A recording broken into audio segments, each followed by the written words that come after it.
Muy bien, hermanos, vamos a buscar en Hechos, capítulo 18.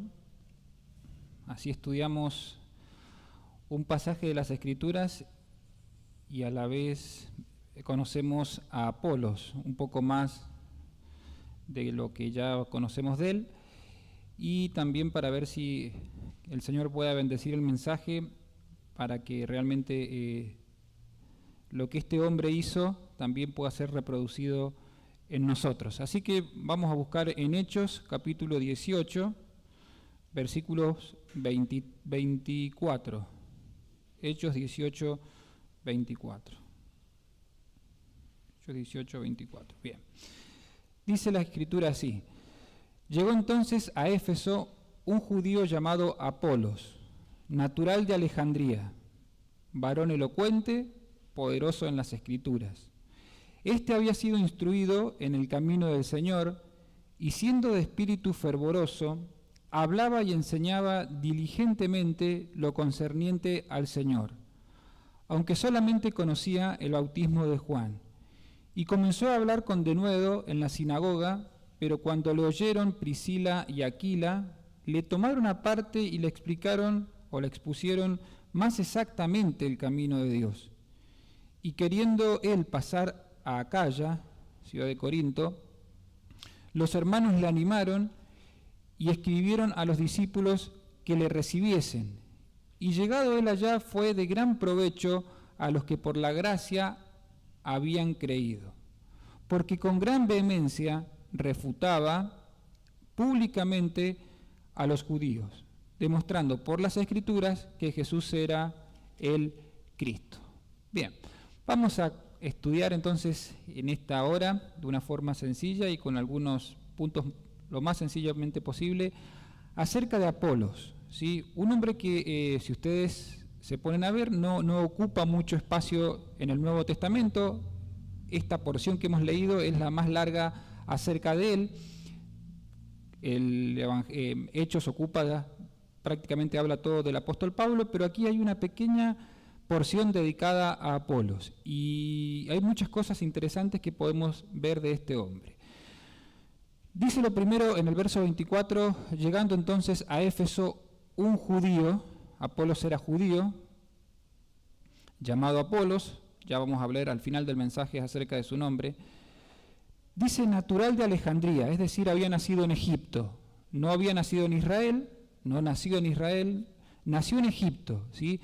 Y en una ciudad muy importante en ese momento que era Alejandría, una ciudad muy importante de Egipto que hoy en día sigue existiendo. Allí en Alejandría había una biblioteca, la famosa biblioteca de Alejandría, y ahí nació Apolos, ¿sí?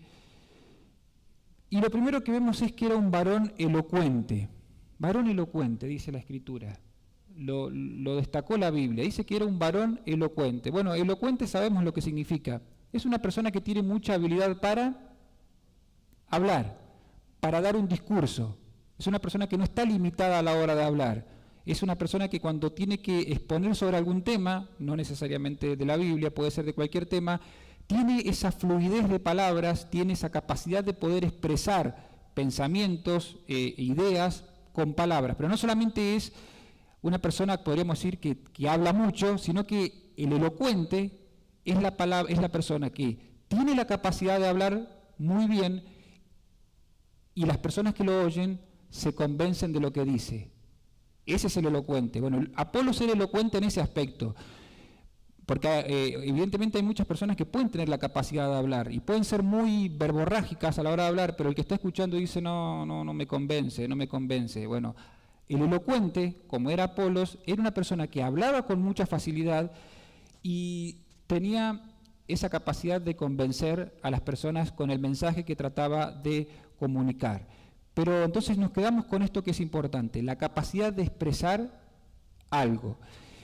Y fíjense que esto Dios, porque siempre es Dios quien da este talento, lo puede dar a una persona, le puede dar a una persona el don de la elocuencia. Se lo puede dar naturalmente, y una persona por naturaleza puede tener el don de la elocuencia, como probablemente puede haber sido el caso de Apolos. Pero en otros casos no nacemos con el don de elocuencia, no nacemos con esa capacidad de poder expresar. Y en esos casos no está mal, y más si una persona quiere compartir la palabra, que la persona se capacite, se entrene, si quieren usar esa palabra, para poder hablar mejor. No está mal. No está mal que una persona se entrene, se capacite, pida la ayuda de Dios para poder hablar mejor. Y no seamos como Moisés, que ¿qué dijo? No tengo facilidad de palabras, es que yo, y Dios dijo, yo soy el que puse la lengua, ¿sí? Y lo animó a Moisés a que realmente fuera y hablara. Y evidentemente Moisés fue un hombre muy utilizado por el Señor. Pero pensaba en este concepto y para aplicarlo a nuestras vidas, el tema de la elocuencia. Y fíjense que el mensaje del Evangelio es tan sencillo que cualquier persona, por más limitada que sea, lo puede expresar. Eso es verdad. El mensaje del Evangelio es tan sencillo que una persona no hace falta que sea grandemente elocuente para que pueda expresarlo.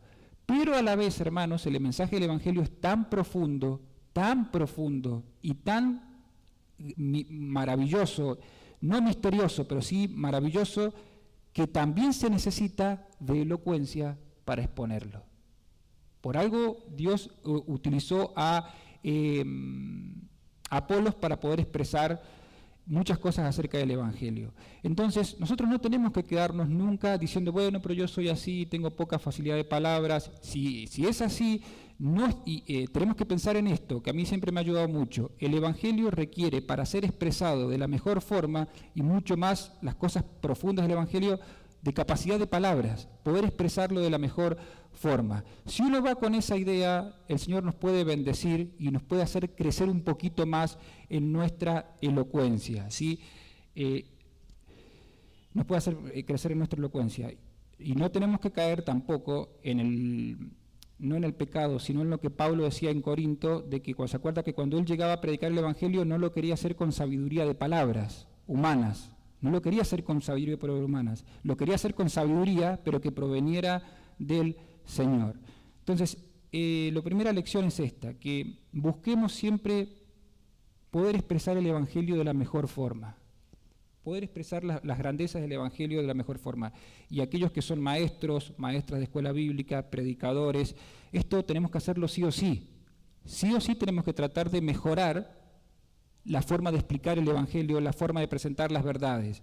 Eso no está mal y proviene del Señor el querer crecer en esa área. Y evidentemente no es para el orgullo de la persona, sino tiene que ser con un fin de edificar a la iglesia. Pero siempre hay que buscar el poder crecer a la hora de compartir el Evangelio y todo lo que tiene que ver referente a Dios. Apolos era elocuente. Seguimos leyendo, natural de Alejandría, varón elocuente, seguimos en el 24, y dice poderoso en las Escrituras. ¿Y qué significa que Apolos haya sido poderoso en las Escrituras? Tenía un fuerte conocimiento de las verdades del Antiguo Testamento. Era una persona que conocía en abundancia más que nada el Antiguo Testamento y todo lo referido a las enseñanzas de Juan el Bautista. Y aquí venimos a algo muy importante también. Apolos era una persona muy estudiada, porque solamente con el hecho de que una persona tenga elocuencia para hablar, no alcanza. Y más en el cristiano, que por más que pueda tener facilidades para hablar, no puede quedarse con eso. No, yo paso acá adelante y como tengo mucha facilidad para hablar, puedo hablar durante 2 o 3 horas. Lo que dice la Escritura, y que lo vemos en Apolos, era que era elocuente, pero a la vez había estudiado mucho para aprender sobre el Antiguo Testamento y todo lo que se le había enseñado acerca de lo referente a Juan el Bautista. Y aquí es donde algo que siempre se hace hincapié en esta iglesia, la importancia del estudio bíblico. Y ahí estábamos hablando recién con Emanuel, allá atrás, que cuánto nos cuesta estudiar, si bien sabemos de la importancia, cuánto nos cuesta dedicarle tiempo al estudio bíblico. Fíjense que las personas que más han impactado a la iglesia, en general, en toda la historia de la iglesia, son personas que han dedicado horas del día al estudio bíblico. Las que más provecho han sido para la iglesia son las que dedicaron horas, conocieron, acerca de las Escrituras. Evidentemente no es conocer por conocer, siempre el conocimiento que aumente, que sea, digamos, provechoso, va a terminar siendo de edificación para la congregación. Estaba leyendo en estas semanas, había estado leyendo sobre Jonathan Edwards, que yo les compartí el miércoles acerca de este hombre. Fue el teólogo más grande de Norteamérica. Estudiaba 13 horas al día las Escrituras, y uno dice, bueno, no tenía familia. No, sí, tenía esposa y tenía 11 hijos. ¿Sí? El hombre se dedicó a tener hijos y a estudiar la Biblia, pero con una seriedad y con una profundidad. Por algo fue el teólogo más grande, se lo considera como el mejor teólogo de los Estados Unidos. Estudiaba 13 horas la Biblia y todo lo que tenía que ver acerca de las Escrituras. Fíjese que en Colosenses 3:16, texto muy conocido, se nos manda a los cristianos, se nos manda a todos los cristianos, que diga, el apóstol Pablo dice, la palabra de Cristo, las Escrituras, tienen que morar en abundancia en nosotros. Y nos tienen que enseñar, exhortar unos a otros en toda sabiduría, ¿sí? Pero dice que la palabra de Cristo tiene que abundar en nosotros. No solamente es de los que enseñan, sino es que de todo hermano de la congregación tiene que buscar ser lo más lleno de las Escrituras posibles, ¿sí? Ya vamos a ver más adelante por qué. Seguimos, versículo 25 de Hechos 18. Vimos que era elocuente, vimos que era poderoso en las Escrituras, tenía abundante conocimiento, y dice el 25, Apolos había sido instruido en el camino del Señor, conocía las verdades acerca del Evangelio, las principales verdades acerca del Evangelio. Y acá viene otro punto que me encanta, siendo de espíritu fervoroso, es decir, era una persona apasionada con el tema que estudiaba. No es como una vuelta, contó Alejandro allá en el Puente Favaloro, de que no es como un profesor de matemáticas que pasa a enseñar, o de cualquier materia, da su materia y listo, pero no le mueve nada en el corazón lo que enseña. Bueno, el Apolos era una persona que el conocimiento que tenía acerca de lo limitado que era en cuanto al Evangelio, porque no era completo, pero eso lo llenaba tanto que hacía que cuando tenía que enseñar, lo hacía con un espíritu fervoroso. Fíjense que la Biblia nos manda, como leímos el miércoles, a que el cristiano tiene que ser de espíritu fervoroso. En Romanos 12:11 se dice, texto muy conocido, en lo que requiere diligencia, no perezosos. Si el estudio de la Biblia requiere diligencia, el cristiano no tiene que ser perezoso en ese aspecto. Y después dice fervientes en espíritu. Y habíamos dicho el miércoles que la palabra ferviente significa al rojo vivo. Teníamos que ser cristianos, y más aplicado al estudio de las Escrituras, que realmente nos mueva el estudio de las Escrituras, que en nuestro corazón haya algo que realmente nos provoque el estudiar más de la Biblia. Y como dije recientemente, la Iglesia siempre ha sido bendecida por hombres que han estudiado mucho las Escrituras. Esto hay que meterlo en la cabeza, La única forma que tuvo la Iglesia para salir del oscurantismo de Roma, año 1500, ¿por medio de quién salió? El gran Lutero. Y Lutero fue una persona que conocía extremadamente la Biblia.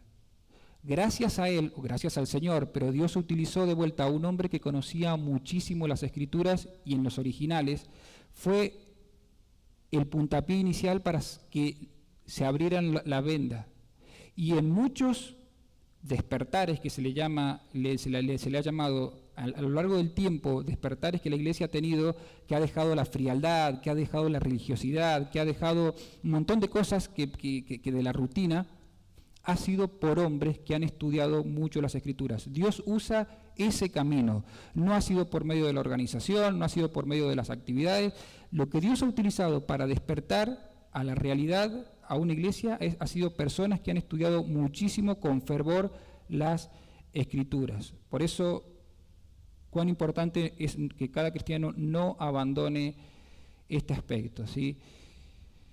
Y si en algún momento la iglesia de nuestro tiempo cae de vuelta en falta de luz, en frialdad, que el Señor levante jóvenes, que hoy son niños tal vez, que amen las Escrituras y que sean fervientes en espíritu para recuperar el verdadero Evangelio. Seguimos leyendo versículo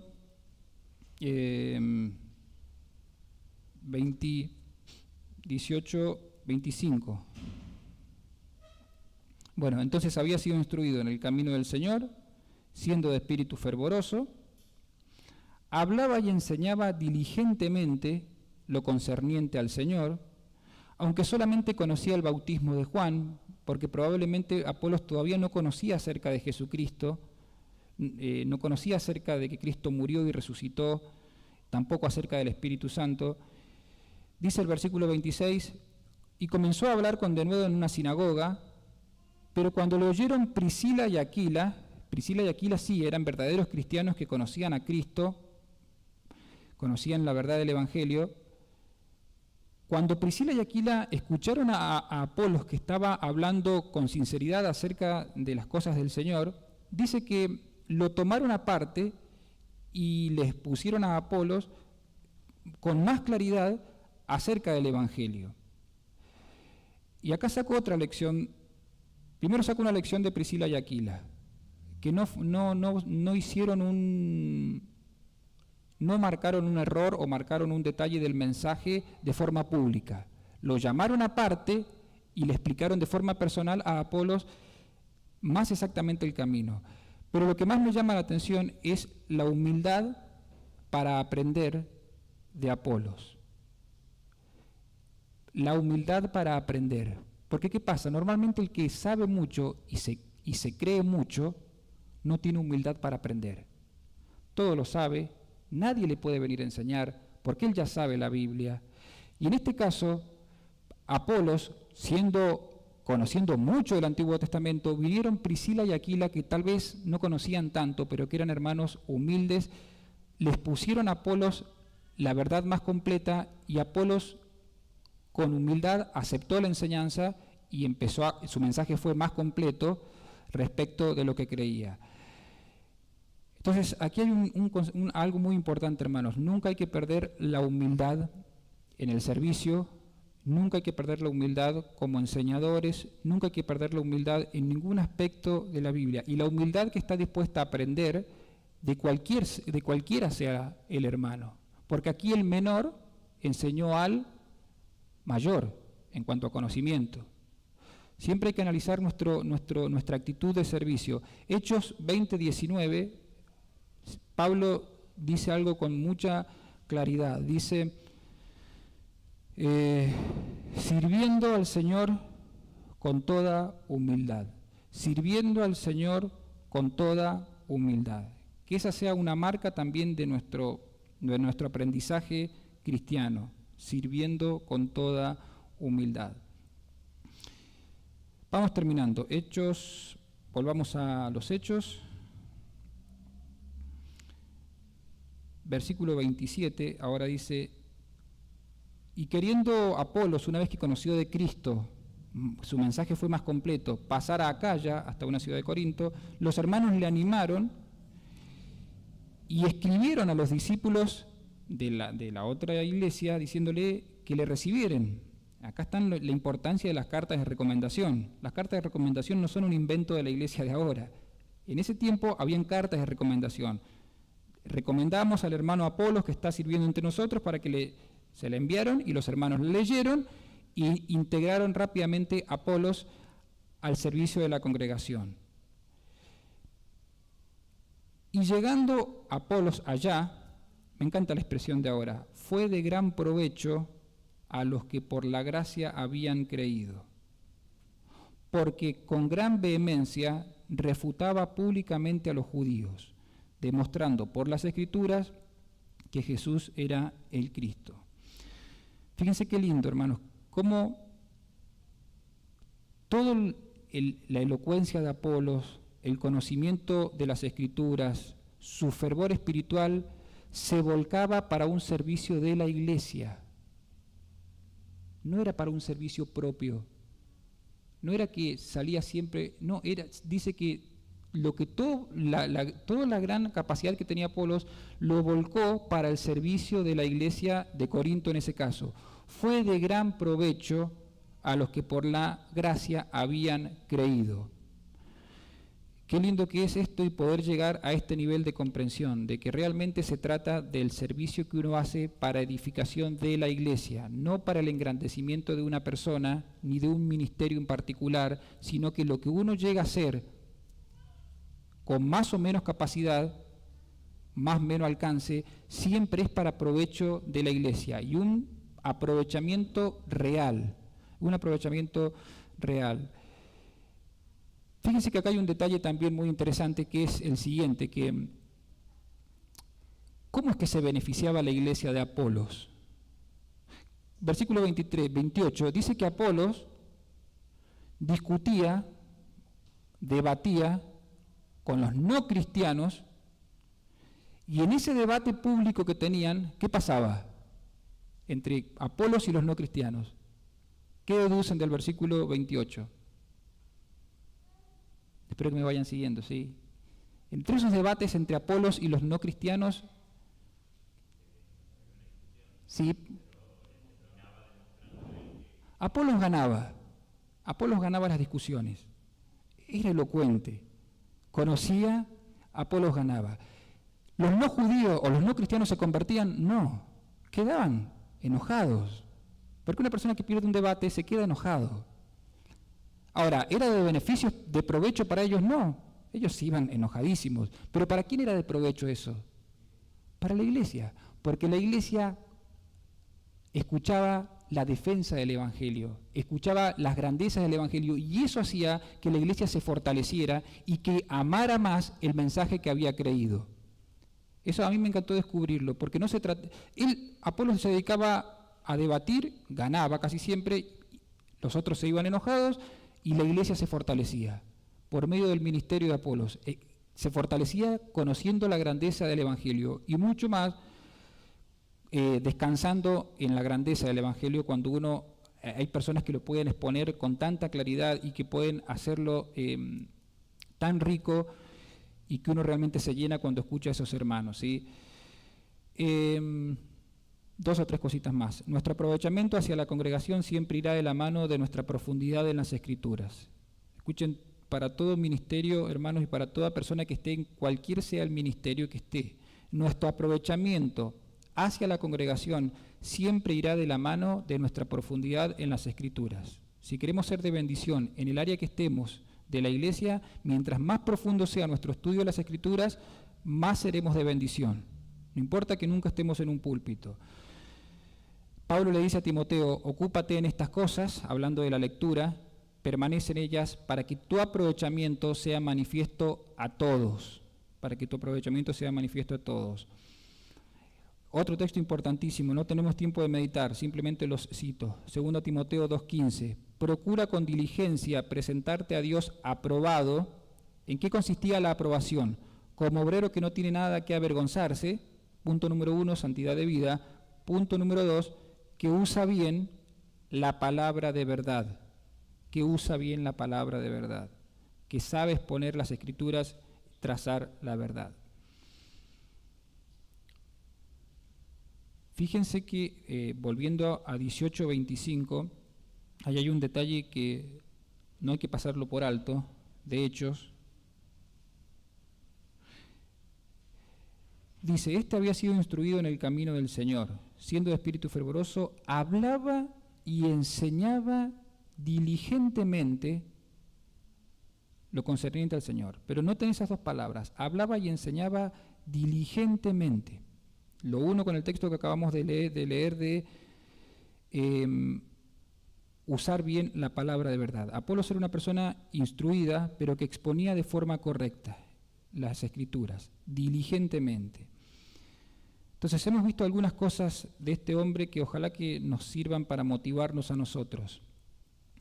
Elocuente, poderoso en las Escrituras, de espíritu fervoroso, humilde para aprender de otros y de mucha utilidad para la congregación. Y ahora termino con esto, con una reflexión personal acerca de Apolos de Alejandría. Fíjense que él nació en Egipto, símbolo de la esclavitud espiritual, punto número 1. Segundo, su nombre fue Apolos, Dios, nombre de un dios griego, el dios de la luz. O sea, tenía todas en contra. Nació en Egipto, los padres le pusieron el nombre de un dios griego, no fue ni Pablo, ni Jeremías, ni Ezequiel. Vivió en una ciudad de sabiduría humana, ahí estaba la biblioteca de Alejandría. A pesar de todo eso que tenía en contra, Dios lo llamó y lo hizo instrumento para la gloria de Él, para que pueda ser eficaz en una congregación. Fue muy útil en la iglesia de Corinto. Lo sacó de Egipto, hablando de la conversión,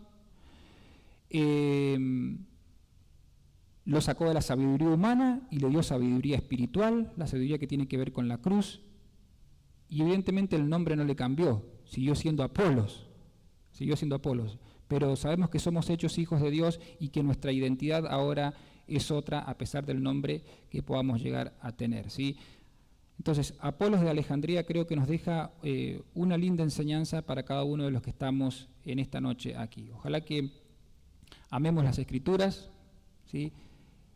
Que le dediquemos tiempo, es difícil, más en los tiempos que vivimos, como decíamos con Emanuel recién, estamos con tantas cosas durante el día y no tenemos la prioridad a veces de dedicarle el tiempo de estudio a la Biblia. Ojalá que estos hombres nos imiten, y dejo la última reflexión que recién dije. Vamos a ser de mayor provecho para la iglesia mientras más profundo sea nuestro conocimiento de las Escrituras. Es así, ¿sí? Que el Señor bendiga su palabra.